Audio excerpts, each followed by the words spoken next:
Bom, tu queres criar mais músculo e eu vou-te mostrar como fazer isso. Porque há 3 coisas que tu podes fazer já a partir do teu próximo treino que te vão ajudar a criar mais músculo. Mas antes de lá chegarmos, olá, o meu nome é Paulo, eu sou personal trainer há 6 anos e eu treino também há 6 anos. E como consegues ver por estas fotografias, eu consegui criar aqui uma boa quantidade de massa muscular durante os meus primeiros anos de treino. E para conseguir criar essa massa muscular, eu usei as 3 dicas que te vou mostrar agora. Começando pela primeira, repetições lentas. E com isto eu estou a dizer que tu vais ter que começar a fazer repetições de forma super lenta. Não. O que eu quero dizer com isto é que tu, quando estiveres a treinar e a fazer uma série, tu só vais parar essa série quando as tuas repetições ficarem mais lentas. Quando tu, apesar de estares a fazer a tua força máxima, o peso sobe de forma muito lenta. Ou seja, mesmo que tu quisesses fazer mais força para fazer o movimento mais rápido, tu fisicamente não consegues porque parece que o teu músculo não tem força para fazer mais rápido. Estas são as repetições lentinhas que nós procuramos. Não és tu a fazer devagar de propósito, és tu a tentar fazer rápido, mas o teu músculo não tem mais força, portanto não consegue fazer mais rápido. E o que é que isto significa? Isto significa que o músculo está a chegar perto da falha, que é algo essencial, imprescindível para criar muita massa muscular. Ir perto da falha. E portanto muita gente não sabe o que é treinar até à falha, mas este é um dos indicadores principais, é as repetições começarem a ficar mais lentas. Agora, a verdade seja dita,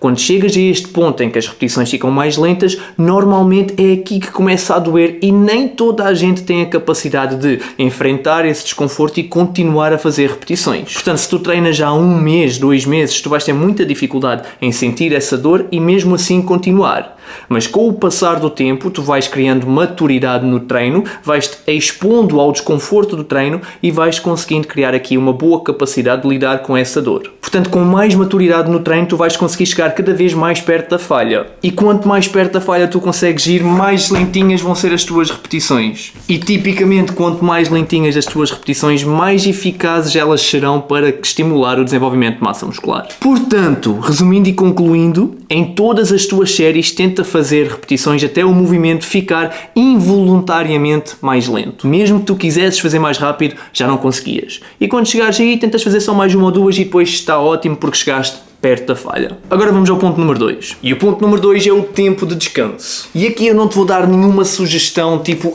tens que descansar 60 segundos, 90 segundos. Não, nada disso, até porque não existe um tempo certo para descansar. Normalmente os PTs dizem cerca de 1 minuto, 1 minuto e meio, que é para as pessoas também não abusarem e não descansarem demasiado. Mas existem outras métricas que nós devemos e podemos procurar para perceber se já descansámos o suficiente. Por exemplo, uma série intensa perto da falha, como falámos no ponto número 1, vai fazer com que o teu ritmo cardíaco aumente. E isto é bom, mostra que a tua série está intensa e normalmente o ritmo cardíaco acelera para além dos 100 batimentos por minuto, 100, 110, 115. Se estiveres a treinar pernas até pode ir aos 130, 140. E isto é perfeitamente normal e quando eu comecei a treinar há vários anos atrás, eu uma vez ouvi uma dica que eu continuo a usar até o dia de hoje. E essa dica é a seguinte, eu só passo para a próxima série quando o meu ritmo cardíaco estiver abaixo dos 100 batimentos por minuto. Porque tipicamente se estiver acima dos 100 batimentos por minuto, então eu ainda estou ofegante, eu ainda estou com muita fadiga da série anterior. E portanto, se eu for fazer outra série, eu ainda tenho tanto cansaço da série anterior que eu não vou conseguir esforçar naquela série. Então, se os meus batimentos cardíacos estiverem acima dos 100 batimentos por minuto,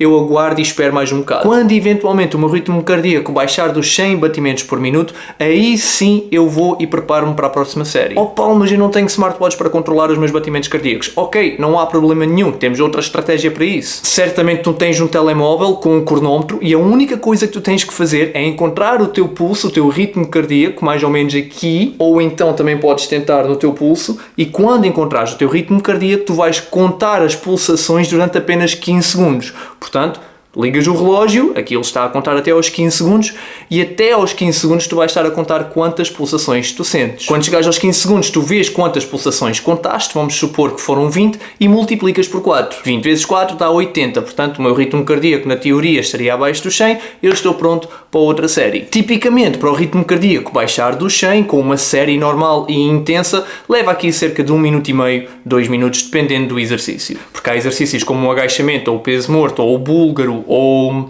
lunge a caminhar, por exemplo, que fazem com que o ritmo cardíaco dispare, mas depois há outros exercícios tipo leg extension ou bíceps e tríceps que não puxam muito pelo coração e então não vais ter que descansar tanto. E é por isso que é importante usar dados reais, como o nosso ritmo cardíaco, para controlar a nossa recuperação entre séries. Porque se usares só 1 minuto, 1 minuto e meio, que tu viste alguém na internet a dizer, então tu nunca vais respeitar o teu próprio corpo, se ele ainda está cansado ou não e pronto para fazer outra série. No entanto, se tu usares o teu coração como uma boa métrica para perceber se descansaste o suficiente, então aí bem, não há como errar. Se o teu ritmo cardíaco nunca vai acima dos 100, então provavelmente precisas de treinar com mais intensidade. Mas se isto acontecer, provavelmente também és iniciante e precisas de criar a tal maturidade, experiência de treino. E isso vem com o tempo. Portanto, simplesmente continua, não desistas e tenta aplicar o que eu ensinei no ponto anterior, no ponto número 1. E agora vamos para o terceiro e último ponto. E este último ponto é tão importante que eu até o vou sublinhar. Apontem o vosso treino. Isto é crucial para qualquer pessoa que quer realmente criar uma boa quantidade de músculo. Os teus apontamentos não têm que ser XPTO, não têm que ser numa aplicação fantástica, topo de gama.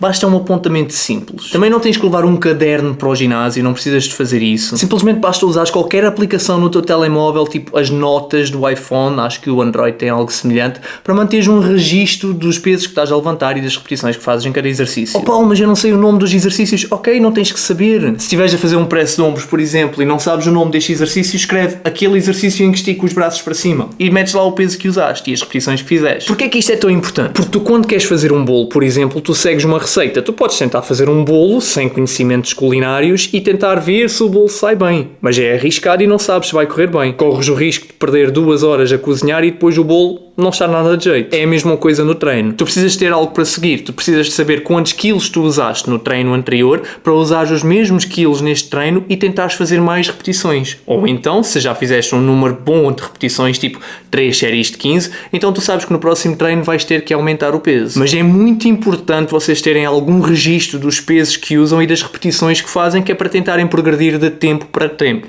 De tempo para tempo, de treino para treino e de tempo para tempo, também não estava errado. E isto é literalmente das coisas mais importantes que vocês podem fazer. Estas 3 coisas são importantes, mas este último ponto, apontarem o vosso treino, é fundamental. Porque se tu fores ao ginásio e só levantares aquilo que te apetece, então tu nunca vais realmente conseguir progredir. E um dos princípios da construção de massa muscular é a sobrecarga progressiva. É progressivamente e sobrecarregando o estímulo que nós aplicamos ao músculo. E a única forma de fazer isso é apontando os pesos que usamos e as repetições que fazemos, porque ninguém tem capacidade mental para se lembrar de tudo o que fez no treino anterior. E eu garanto-te que se começares a aplicar isto já a partir do próximo treino, de semana para semana, tu vais começar a sentir diferenças. Se bem que isto de criar músculo é uma coisa que leva tempo. E portanto, sabendo que leva tempo, convém que faças as coisas bem feitas, que é para não estares a desperdiçar tempo. Mas pronto, é isso. Por hoje ficamos por aqui. Se quiseres ver mais algum dos meus vídeos, o YouTube recomenda estes.